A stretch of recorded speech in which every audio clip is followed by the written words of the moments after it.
I will always remember the day you kissed my lips, light as a feather. And it went just like this. No, it's never been better than the summer of 2002. We were only 11, but acting like grown-ups, like we are in the present. Drinking from plastic cups, singing love is forever and never. Well, I guess that was true. Dancing on the hood in the middle of the woods of an old Mustang, where we sang songs with all our childhood friends. And it went like this, say, oops, I got 99 problems singing bye, bye, bye. Hold up, if you wanna go and take a ride with me, better hit me, baby, one more time. Paint a picture for you and me on the days when we were young, singing at the top of both our lungs. Now we're under the covers. Fast forward to 18, we are more than. Halo teman-teman, kami dari kelompok 3 akan menjelaskan Bapak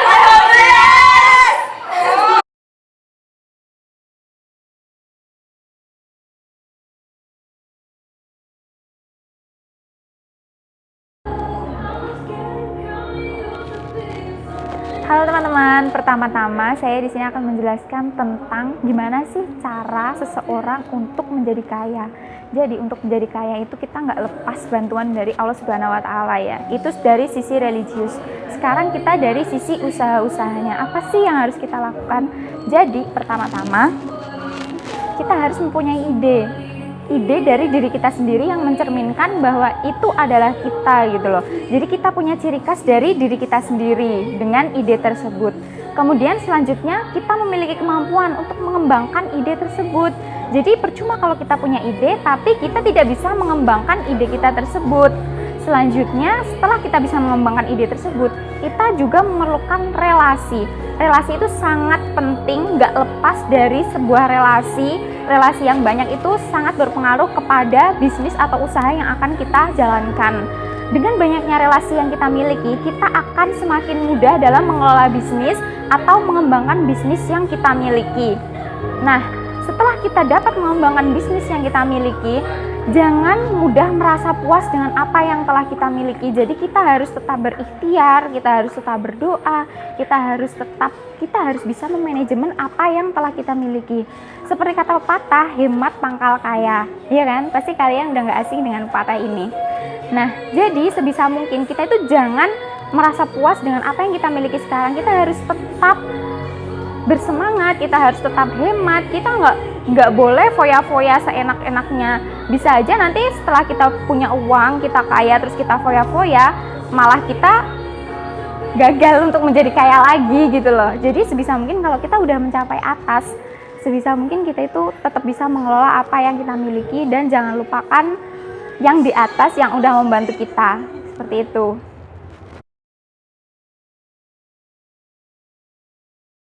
Nah, selanjutnya macam-macam usaha itu ada banyak, salah satunya yaitu adalah perdagangan besar. Nah, perdagangan besar itu adalah suatu marketing penyaluran barang dari produsen ke pedagang eceran atau biasa disebut sebagai kegiatan distribusi dan yang melakukannya itu distributor, seperti itu. Jadi perdagangan besar itu juga bisa disebut sebagai distributor, seperti itu. Kemudian untuk mengetahui usaha tersebut termasuk dalam penggolongan perdagangan besar, yaitu ada 3 sifat. Yang pertama adalah motif pembelian, yang kedua adalah jumlah pembelian, dan yang terakhir adalah cara-cara usaha dalam perusahaan tersebut. Nah, yang pertama adalah motif usaha. Jadi pembeli itu melakukan pembelian bukan untuk dirinya sendiri, melainkan untuk dijual kembali, untuk diecerkan kembali dan memperoleh keuntungan untuk dirinya sendiri, seperti itu. Kemudian yang kedua, jumlah pembelian. Seorang pembeli itu membeli barang di perdagangan besar itu dalam jumlah yang banyak, melebihi kebutuhan sehari-hari dirinya. Karena apa?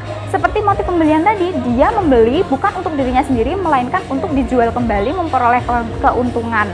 seperti itu. Dan yang terakhir adalah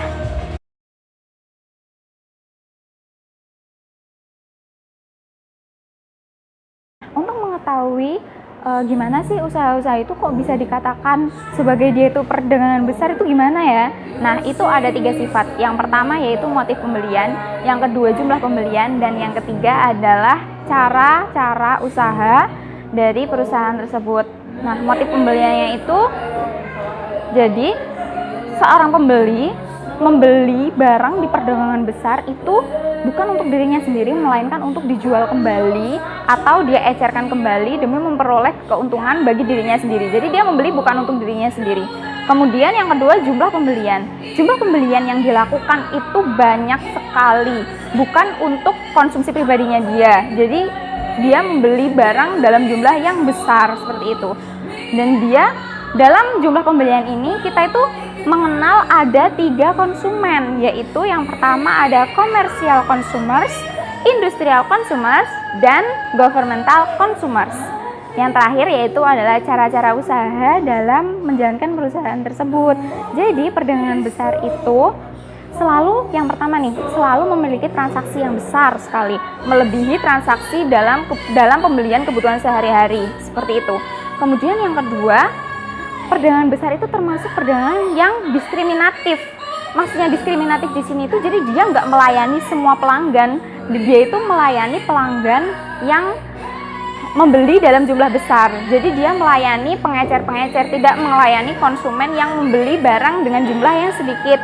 Kemudian yang terakhir, perdagangan besar biasanya melakukan menaikkan harga atau menurunkan harga sesuai dengan apa yang dia inginkan. Dia juga bisa memberikan diskon atau courting, kemudian bisa memberikan kredit, dan juga bisa memberikan memberikan seperti hadiah gitu, undian seperti itu. Biasanya seperti itu ciri-ciri dari perdagangan besar.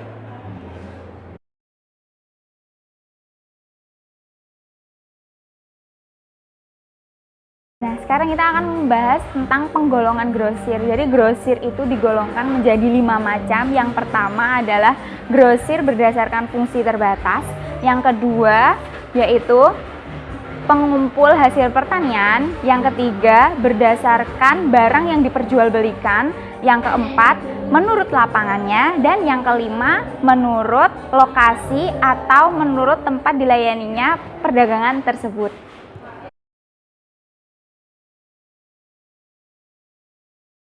Di sini saya akan menambahkan sedikit materi mengenai fungsi dari perdagangan besar. Kira-kira apa sih fungsi dari perdagangan besar itu? Jadi, perdagangan besar itu memiliki 6 fungsi. Yang pertama adalah fungsi penyebaran dan pengumpulan. Jadi, inilah fungsi yang paling utama dari perdagangan besar karena mereka itu berusaha mengumpulkan barang dari berbagai produsen, kemudian menyebarkan kepada pedagang eceran. Yang nantinya pedagang eceran itu akan menjualkan kembali barang yang dibelinya tadi. Kemudian yang kedua, pembelian dan penjualan. Setiap proses pembelian itu harus berdasarkan pada barang yang laku di pasar. Biasanya itu mereka melakukan penelitian terlebih dahulu untuk mendapatkan data mengenai selera konsumen. Kemudian yang ketiga adalah pemilihan barang. Fungsi pemilihan barang ini tidak dapat dipisahkan dari kegiatan penjualan maupun pembelian. Setiap pemilihan barang itu harus berdasarkan dengan jenis, mutu, dan harga. Kemudian yang keempat adalah pemberian kredit. Fungsi pemberian kredit ini memegang peranan utama, umumnya dalam hasil industri yang ditampung oleh grosir. Biasanya grosir memberikan kredit kepada pedagang eceran atau dikenal dengan istilah kredit leverensir. Kemudian yang kelima adalah penyimpanan. Setiap proses pembelian itu terjadi, barang terlebih dahulu harus disimpan ke dalam gudang. Tujuannya itu untuk diolah lagi atau dipilih agar memudahkan proses penjualan. Kemudian yang terakhir atau yang keenam adalah pengangkutan. Mengingat jauhnya jarak antara pedagang eceran dengan konsumen, maka fungsi pengangkutan dalam grosir itu sangat diperlukan. Nah, itu tadi penjelasan mengenai perdagangan besar.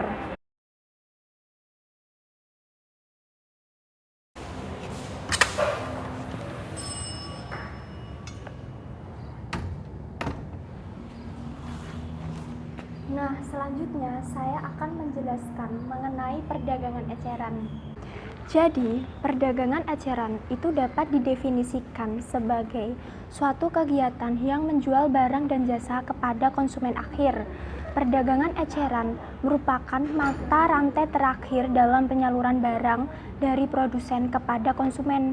Biasanya itu, konsumen yang membeli barang di pedagang-pedagang eceran seperti ini itu untuk konsumsi sendiri, bukan untuk dijual lagi. Selain itu, perdagangan eceran juga diklasifikasikan ke dalam dua bentuk. Bentuk yang pertama adalah perdagangan eceran besar dan yang kedua adalah perdagangan eceran kecil. Perbedaannya itu terletak pada owner pemilikan dan jumlah pegawai. Biasanya itu pedagang eceran besar itu memiliki pegawai atau karyawan yang lebih banyak dibandingkan dengan perdagangan eceran kecil. Kalau perdagangan eceran kecil itu biasanya mereka hanya mempunyai 2-3 karyawan saja. Bahkan terkadang mereka sendiri yang mengelolanya. Untuk contohnya, perdagangan eceran besar itu seperti general store, department store, supermarket, hypermart, dan specialty store seperti itu. Kemudian untuk perdagangan eceran kecil itu contohnya seperti kios, depot, warung, dan kaki lima.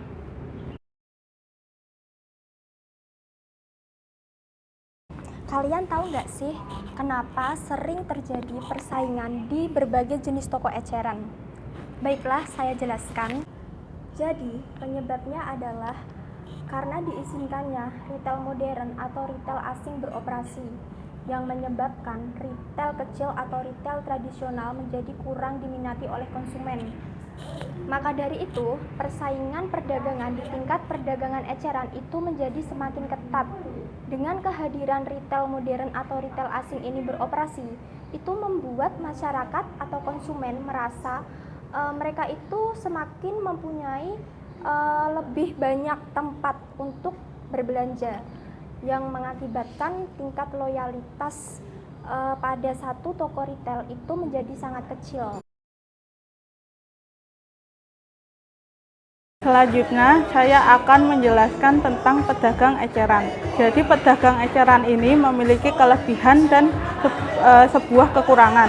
Kelebihan dari pedagang eceran ini yang pertama, yaitu modal yang mereka keluarkan itu sangat kecil.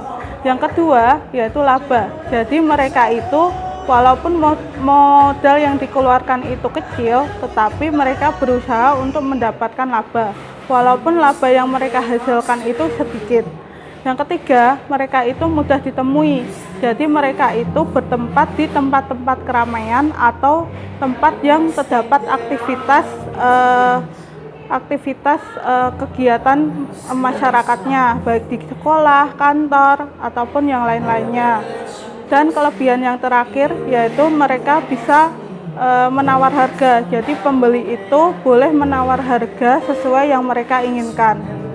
Dari kelebihan itu, pedagang eceran juga memiliki sebuah kekurangan. Yang kekurangan yang pertama yaitu usaha mereka itu tidak terlalu dianggap penting. Jadi usaha mereka itu hanya berupa usaha sampingan, bukan usaha yang besar. Lalu kekurangan yang kedua yaitu mereka itu tidak melaporkan secara administrasi. Jadi mereka tidak membuat sebuah neraca, laporan laba rugi, ataupun laporan keuangan lainnya. Terus setelah itu kekurangan yang terakhir itu mereka menganalisis pasarnya itu kurang karena mereka tidak melaporkan laporan keuangannya itu secara administrasi. Dari kelebihan dan kekurangan pedagang eceran, kita juga bisa menentukan faktor pendorong apa sih yang membuat usaha eceran ini berhasil, yaitu yang pertama lokasinya. Jadi jika lokasinya itu strategis, maka tingkat keberhasilan dari usaha eceran ini sangat tinggi. Ya, faktor pendorong yang kedua yaitu harga yang mereka tetapkan itu sangat pas dengan permintaan dari pembeli. Terus yang ketiga yaitu suasana toko. Jika suasana tokonya itu nyaman, fasilitasnya lengkap, terus terdapat dekorasi-dekorasi yang menarik, maka itu akan memikat para pembeli. Jadi tingkat keberhasilan usaha itu akan menjadi sangat memuaskan. Terus yang faktor pendorong yang keempat yaitu jika mereka mempersiapkan persediaan yang lebih lengkap, maka masyarakat itu akan tertarik dengan toko tersebut, usaha tersebut. Jadi semakin lengkap pelengkapan yang tersedia, maka masyarakat itu akan mengandalkan usaha eceran tersebut. Nah, saya akan menjelaskan selain pedagang eceran juga pedagang yang lebih kecil dari pedagang eceran, yaitu pedagang kaki lima. Apa sih pedagang kaki lima itu? Jadi pedagang kaki lima itu adalah sekumpulan orang-orang dengan ekonomi lemah yang mana mereka itu berjualan barang-barang kebutuhan sehari-hari seperti makanan, minuman, dan berupa sebuah jasa dengan modal yang relatif kecil, baik modal sendiri maupun modal dari orang lain. Mereka sering bertempat di tempat-tempat yang sembarangan. Nah, dari pengertian tersebut terdapat ciri-ciri dari pedagang kaki lima, yaitu yang pertama, mereka itu selalu bertempat di tepi-tepi jalan atau jalan trotoar. Ya, terus mereka itu juga berjualan sambil berteriak-teriak untuk menawarkan produknya ke pembeli. Lalu cirinya yang lain yaitu adalah mereka itu tidak memiliki usaha surat. Selain itu mereka juga tidak memiliki surat izin usaha untuk berjualan di tempat-tempat tersebut. Lalu ciri yang terakhir yaitu adalah mereka itu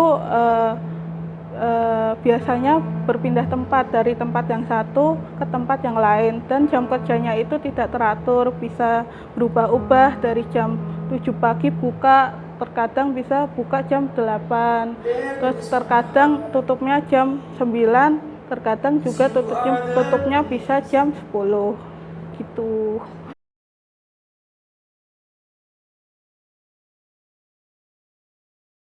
PKL mempunyai potensi yang sangat besar.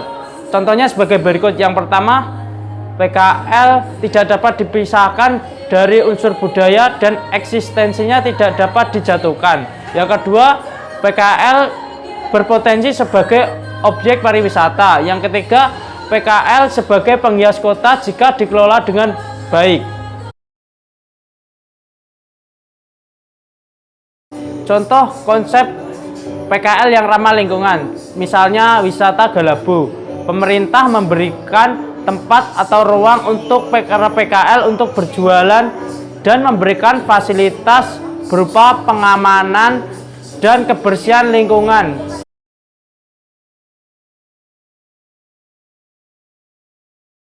Nah, bagian yang saya akan jelaskan yaitu tentang franchising.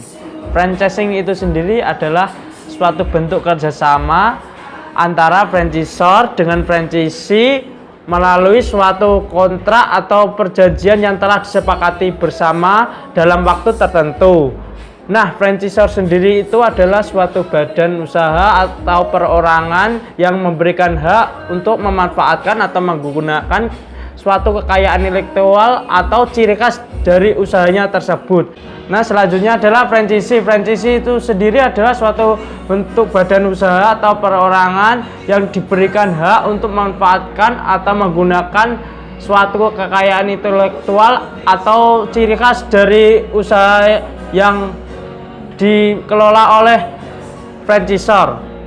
Nah, di antara franchisor dengan franchisee tersebut ada suatu perjanjian, yaitu biaya yang harus dibayarkan dari franchisee untuk franchisor yang disebut dengan franchise fee. Nah, dari franchising atau waralaba, dari produknya dibedakan menjadi 3, yaitu waralaba jasa, yang kedua waralaba produk, yang ketiga adalah waralaba gabungan.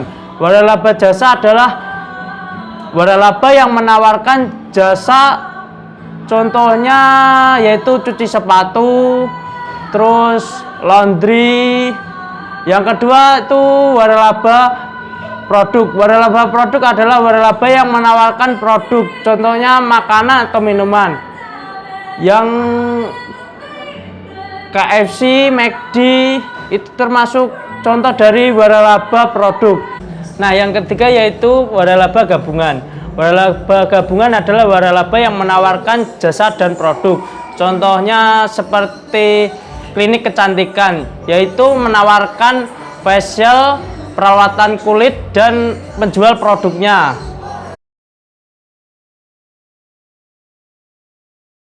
Nah, keuntungan untuk menjalankan bisnis waralaba tersebut adalah yang pertama, konsepnya sudah jelas dan dibantu adanya dengan pelatihan oleh pihak franchisor sehingga bisnisnya berjalan sesuai dengan bisnis utama. Yang kedua adalah konsepnya sudah jelas dan sudah banyak dikenal oleh masyarakat. Yang ketiga,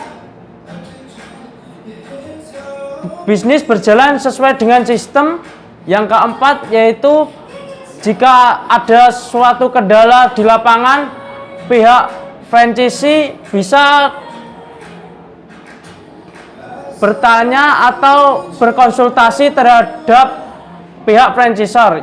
Nah, yang terakhir yaitu pengembangan bisnis dipikirkan juga oleh pihak yang menyediakan waralaba. Ada 3 karakteristik dasar untuk menjalankan bisnis franchise. Yang pertama adalah franchisor dan franchisee bekerja sama melalui suatu kontrak atau perjanjian yang telah disepakati. Yang kedua adalah franchisor berhak memberikan pelatihan kepada franchisee. Terus yang terakhir, franchisee berhak secara penuh untuk mengelola bisnisnya sendiri.